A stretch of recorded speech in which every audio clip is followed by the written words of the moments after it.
सप्रेम जय भीम। आरक्षण उपवर्गीकरणाचा लढा आता नेमक्या टप्प्यामध्ये आपल्याला लढावा लागणार आहे।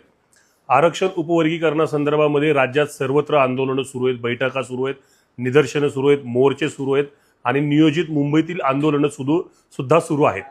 मी नेमकेपणाने याचा अर्थ हेच सांगतोय की आता आरक्षण उपवर्गीकरणाचा लढा अंतिम टप्प्यात जर आपल्याला न्यायचा असेल तर आपल्याला राजकीय भूमिका जाहीर करत पुढे सरकावं लागणार आहे। या संदर्भामध्ये ज्यांचा आरक्षण उपवर्गीकरणाच्या संदर्भामध्ये संभ्रम आहे तो संभ्रम दूर करून त्यांना आरक्षण उपवर्गीकरण रद्द करा यासाठी आपल्याला सहमती त्यांची घ्यायची आहे। मी यासाठी सर्वप्रथम ठाणे, नवी मुंबई, मी पुन्हा सांगतो नवी मुंबई आणि ठाणे या भागातील आंबेडकरी जनतेने राज्याचे विद्यमान उपमुख्यमंत्री श्री एकनाथ शिंदे यांच्यावर एक सकारात्मक दबाव निर्माण करण्याची आवश्यकता आहे। एकनाथ शिंदे हे राज्याचे मुख्यमंत्री असताना 2023 मध्येच, मी पुन्हा सांगतोय होय 2023 मध्ये जेव्हा की सर्वोच्च न्यायालयाचा उपवर्गीकरणासंदर्भातला कोणताही निर्णय आला नव्हता त्यावेळेला त्यांनी हे उपवर्गीकरण लागू करावं या संदर्भामध्ये त्यांनी बार्टी व इतर विभागांना तसे अहवाल सादर करण्याचे आदेश दिले होते, अ ब क ड वर्गवारी करण्याचे आदेश दिले होते। त्यामुळे उपवर्गीकरणाची प्रक्रिया ही त्यांच्याच कालावधीमध्ये त्यांच्याच निर्णयामुळे सुरू झालेली आहे। सत्ता परिवर्तनानंतर ते उपमुख्यमंत्री झाल्यानंतर सुद्धा आज अखेरपर्यंत ते सातत्याने उपवर्गीकरण रद्द करण्याच्या भूमिकेत नाहीये। ते उपवर्गीकरणाचा विषय रेटून नेत आहेत।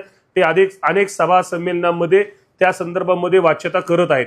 मी आंबेडकरी जनतेला ठाणे, नवी मुंबई आणि मुंबई, विशेषतः ठाण्यातील आंबेडकरी जनतेला नम्रपणे आवाहन करतो की त्यांनी मोर्चा असेल, निदर्शन असेल किंवा निवेदन असेल, आपली शक्ती पणाला लावून एकनाथ शिंदे यांच्याशी संपर्क साधला पाहिजे, त्यांच्यावर एक सकारात्मक दबाव तयार केला पाहिजे आणि आरक्षण उपवर्गीकरणासंदर्भामध्ये आपली भूमिका त्यांना समजावून सांगितली पाहिजे।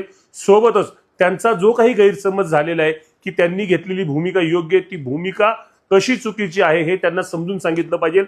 अनुसूचित जातीतल्या 59 पैकी 58 जातीचा उपवर्गीकरणाला विरोध आहे ही बाब जर त्यांच्या लक्षात आली तर निश्चितच ते या संदर्भात त्यांच्या भूमिकेचा फेरविचार करतील।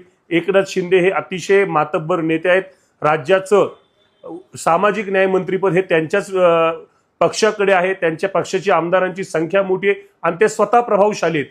जितकं की आपण पाहतोय ते साधारणपणे लोकांचं म्हणणं ऐकून घेतात आणि म्हणणं ऐकल्यानंतर जर त्यांना योग्य वाटलं तर त्या पद्धतीने ते भूमिका सुद्धा घेतात।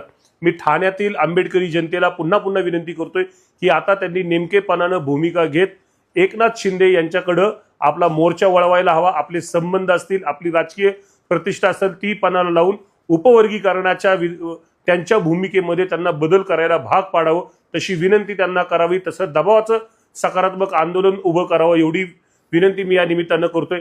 सोबतच 30 जूनला आपण सर्वजण मंत्रालयाला घेरावा घालण्यासाठी आझाद मैदानला भेटणार आहोत।